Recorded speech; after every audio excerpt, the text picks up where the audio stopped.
Welcome. This is now April's. Whew, April.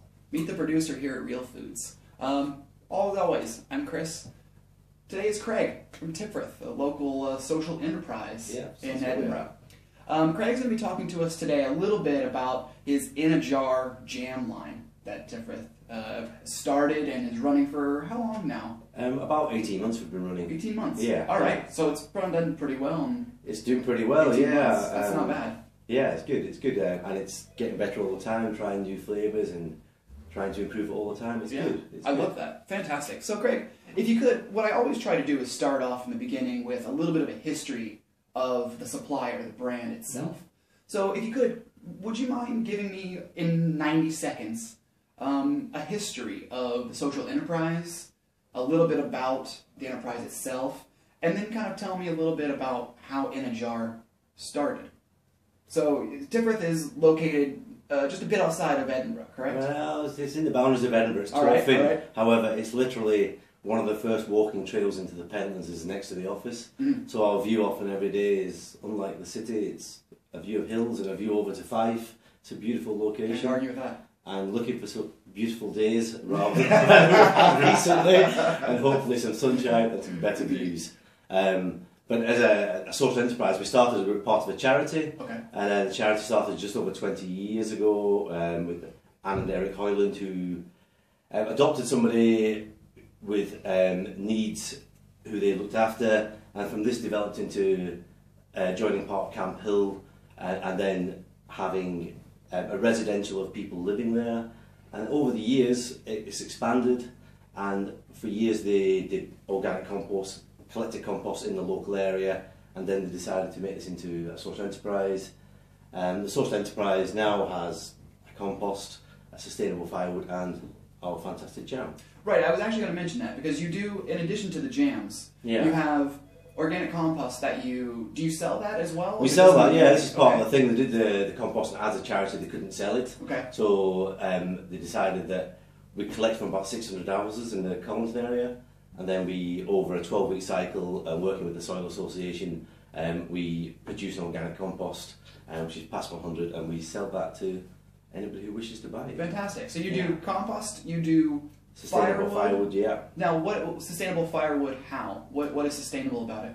Well, it's bought from an ethical source, and it comes in, and then we literally season it. So when we will then buy it in as logs, and then we will cut it, and then we will pack it into pallets, which are then ventilated and outside for 6 months, and then dry to less than 20% humidity, so that they burn well. But yeah, so it's good. It's all sustainable. It's all from forests where, again, they've been replanted, etc. Right.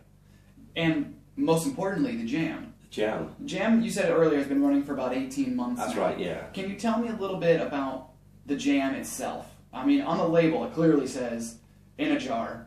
Great. Yeah. It's organic, and it's from a social enterprise employing people with special needs. Yeah. So can you tell me a little bit about its organicness, where it's sourced? Can you tell me about the employment of the partners at Tiphereth? Well, obviously we're all co-workers. In terms of in the social enterprise, 40% of the people there have needs that have to be sustained through employment, and probably are more difficult than in normal employment in terms of actually keeping them there. But in terms of the jam, we source our produce because we're certified with the Soil Association. We have to go through certified organic Soil Association suppliers, and this varies. We use places in Scotland and places in England. It really varies depending on what fruits we're doing and the time of year for seasonality. You do find that certain fruits, like we also have a Yosterberry jam, which there's only one place in the UK you can get that from. So, but it's all the sugar as well is all, again, Soil Association certified, so it's good. Fantastic. It's good. Now, we've got 4 different varieties of jam with us today. I've got strawberry here, I've got raspberry, mixed berry jam, and then most interestingly is an organic orange marmalade. Yeah. Could you kind of give me a couple of words maybe about each of the varieties? Do you have a particular favorite? Personally, is there a one that moves really well that people just seem to love? I think we just changed them recently. I'm a big fan of the raspberry. I quite like seeds in my jams, etc. And that's again with the mixed berry, again, which we've introduced. And with the jams, you know, we try to avoid using, in some of the jams we have to use pectin, but Jules, who makes the jam, obviously a lot of it, he's got his muslin, and he will use the excess of the fruits to use the pectin a lot of the time. But we try to make a jam that's not quite solid, it's nice and juicy, it spreads easily, and is really tasty. Fantastic. Now, we were talking just before we started the interview about some new seasonal varieties that might be coming up. Could you go over those with me just really quick? Yeah. Some ideas that are coming down the line, maybe? We have lots of, we're a very creative environment. And really, we look, probably like yourself, we're looking for fruit and vegetables when it's seasonal. And for instance, we were saying the next one's probably going to be rhubarb, which is going to be seasonal. So we're going to introduce a newer rhubarb, which is going to have a red fruit through it, possibly strawberry, possibly raspberry, with a hint of ginger, just to give it a little bit more punch as well as the rhubarb, and it'll look beautiful. You're going to be in our stores doing a presentation and the tasting, as we generally try to do with our Meet the Producer suppliers. You're going to be at Broughton Street on the 11th, and our Tollcross branch on the 25th.